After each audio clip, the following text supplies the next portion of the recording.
Hello, welcome to my Chicago neighborhood. The leaves are starting to fall, as you're probably aware, and I thought I'd go and join them.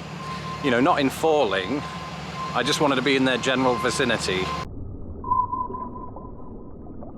Because, you know, I've lived in my apartment since March, and it's just occurred to me that I haven't really done a kind of visual tour of the area in which I live. Oh good, a bench. And for those of you that don't know, I live on the north side of Chicago, and I get a lot of questions from people saying, what's that like? Isn't Chicago a war zone? And you know, the truth is that the north side of Chicago is one of the most peaceful places I've ever lived, except when the baseball's happening. You know, you do get some rowdy people then, but it's all in good fun and for a good cause, I hope. You know, it's been about 3 months since I left the studio, so my wife's been having to push plates under the door. And so I figured now's the time to get out, because this time of year is my favorite in Chicago, because it's that between moment, right after the summer and right before hell, when, you know, you can just sort of enjoy the outdoors in a t-shirt and not burn to death or freeze.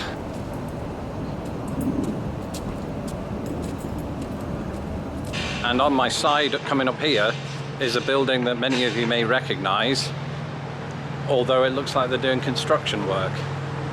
That's really inconsiderate while I'm doing this video. Okay, can't go that way. It looks like there's a detour.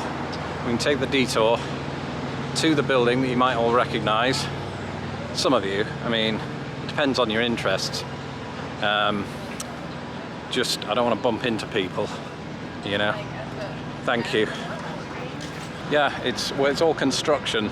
No, the idea was to go into the sort of forecourt area and just sit there for a bit and talk about what I'm seeing. I'm at Wrigley Field, and when I first moved here, the locals had to tell me, convince me, that this wasn't the manufacturing plant for the chewing gum.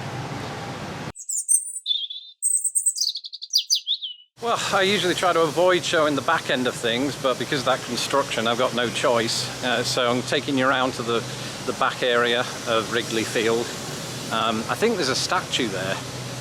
Isn't it Harry Carey? Harry Carey. How do you pronounce that in British English? You know, those words, because we don't have the merger of Mary, Mary. So it's very hard for me to say his name and to get it right in the way I speak.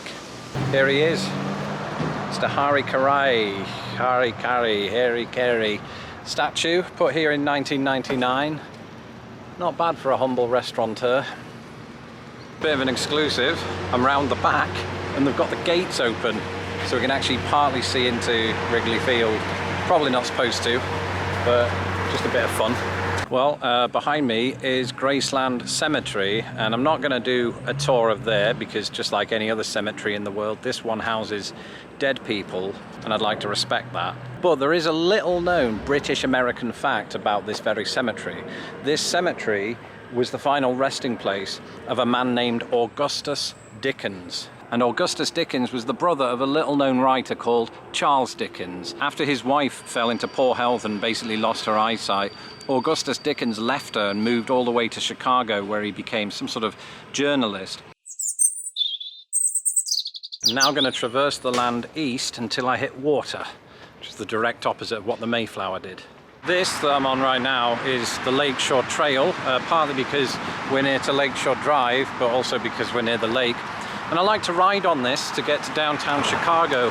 In many ways, you know, you can do that anonymously. And even if people do recognize you, you're on a bicycle, so they can't catch you unless they have a motorbike.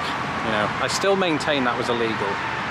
And I think this is one of my favorite public features of Chicago, because it doesn't just connect you to downtown Chicago, but also to Lincoln Park and the zoo.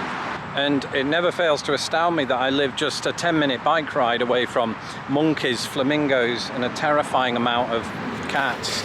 Behind me is Cricket Hill, and this is one of my favorite hills in the whole of Chicago, and that is definitely a hill that I'm willing to die on. That could be misinterpreted. But when I'm feeling down, I like to come to this hill because it helps me feel up. Since I don't yet have a penthouse here on the north side, the best place to get a view for me is this hill. We turn the camera south and you can see the city. And then, just like that, I'm at the sand dunes. Yeah, I mean, it's pretty incredible how much there is in this sort of area. And when I moved here, my expectation wasn't that I'd have beaches. Certainly not that I'd have them 10 minutes from my house. But I do. I do. This is, there's no step here, so I have to kind of jump down into the sand, and I'm not sure how deep it goes. Those footprints suggest it's fine, but I might fall through it. We'll try it. Let's see how this goes. Oh, that's fine. I was hoping for a bit more drama than that, for clicks. Of course, it's fall right now, but during the summertime, this place is usually packed, and that's why I don't come in the summertime. My preferred moment, actually, on these beaches is when I'm all alone, and I can just dwell, you know, not in a weird way, just walking up and down it and take in my surroundings right there. The blueness of Lake Michigan. And it's at times like this when I come here and I just like to stop and think and pretend that since I can't see the other side, I can't see Michigan, I like to pretend that this is the Atlantic Ocean and that I'm just a short swim away from England. And then I remember that it's a few thousand miles, and I don't pursue that thought any further.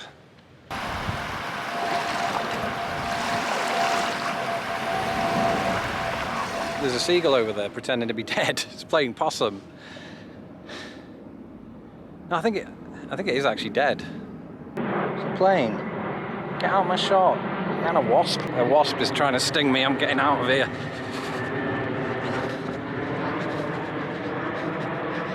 The wasp is still there. I'm definitely out of here now. Chasing me. Why is a wasp chasing me? Got stung in Salt Lake City once, and I dropped my camera that day. Look, in my panic, I think I miscategorized it as a wasp. I'm told that here, those things are bees, but it looks like what a wasp would be in England. But like I said, it's really peaceful here. Nobody gives me trouble, except the wasps. It's always the wasps and the mosquitoes. Apart from that, I am happy. It's still there. Let's go.